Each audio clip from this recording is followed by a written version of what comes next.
ডিউট চলে এসেছি anthropology, social anthropology, কালচারের আউটলাইন বা প্রাথমিক ধারণা নিয়ে। আমরা আগের দিন কালচারের গুণাবলী নিয়ে দেখছিলাম লাস্ট ভিডিওতে, সেখানে 3টে দেখেছিলাম, আজকে তার পরবর্তীগুলো আরও দেখছি। দেখো, আমি কয়েকটা পয়েন্ট করে এখানে রেখেছি গুণাবলীর মধ্যে।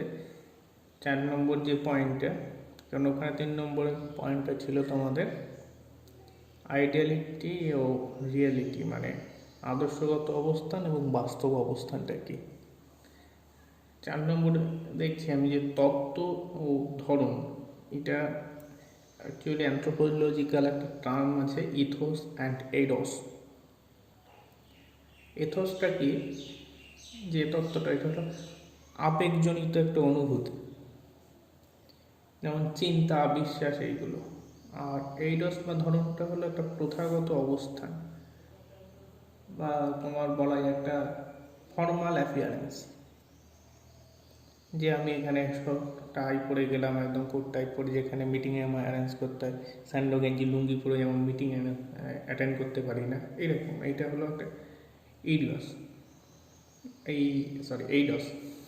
আর তত্ত্ব বা এথাসটা কি, আবেগজনিত, যে আমার ভেতরে কী চিন্তা চলছে, আমার মাথায় কী ধরনের চিন্তা ঘুরছে, সেটা। আরেকটা বলা যায় অর্গানিক ও সুপার অর্গানিক। এই বিষয়টাকে সংক্ষেপে ব্যাখ্যা করা ওইভাবে তাও আমি চেষ্টা করছি। অর্গানিক বলতে একজন যে মনে করো খেতে পারে না, চিন্তা করতে পারে না, একা একা খেতে পারে না, চিন্তা করতে পারে না, অথবা কথা বলতে পারে না, সে কিন্তু একটা সমাজের থেকে এই সংস্কৃতিটা শিখে নেয়।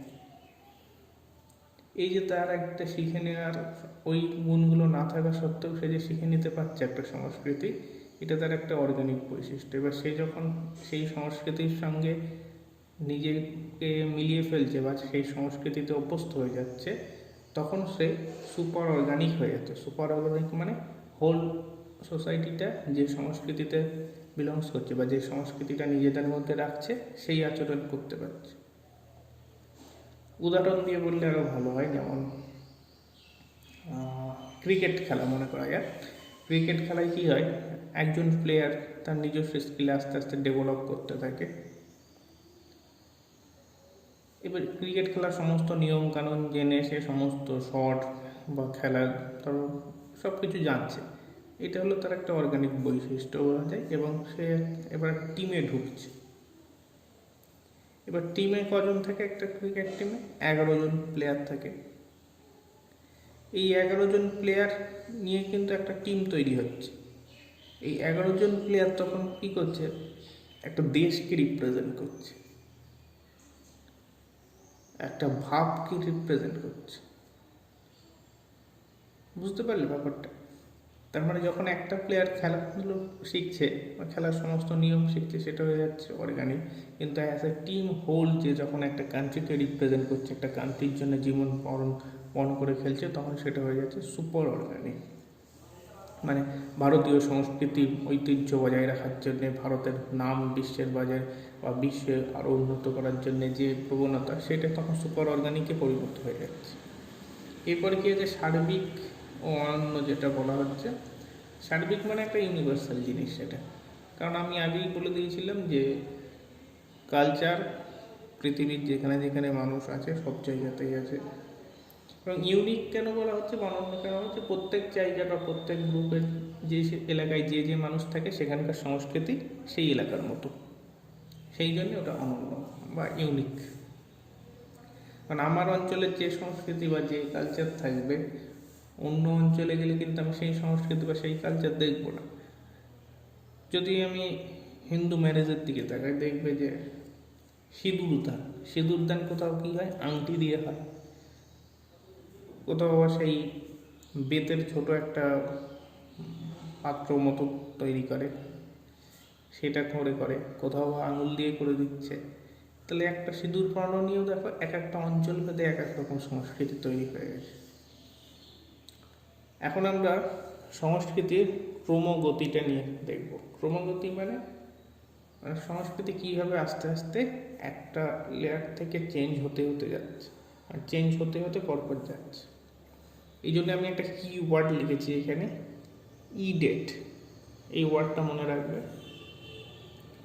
E for evolution, D for diffusion, A for acculturation, T for transculturation, E for enculturation.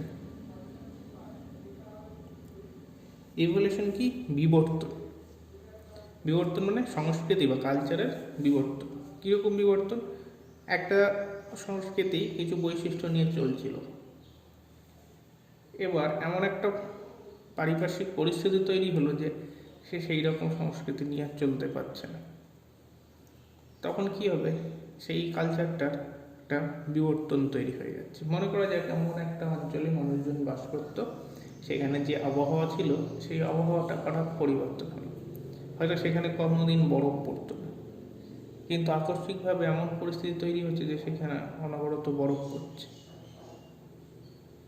তাহলে অনবরত বরফ পড়ার ফলে তাদের পোশাক আশাকের পরিবর্তন হবে, তাদের জীবনধারার পরিবর্তন হবে, এবং আস্তে আস্তে আমরা দেখব যে ওটা যদি একটি হিমশীতল অঞ্চলের দিকে চলে যায় এলাকাটা, তখন তার পূর্বের সংস্কৃতির সঙ্গে এখনকার সংস্কৃতি অনেক পার্থক্য চলে আসবে।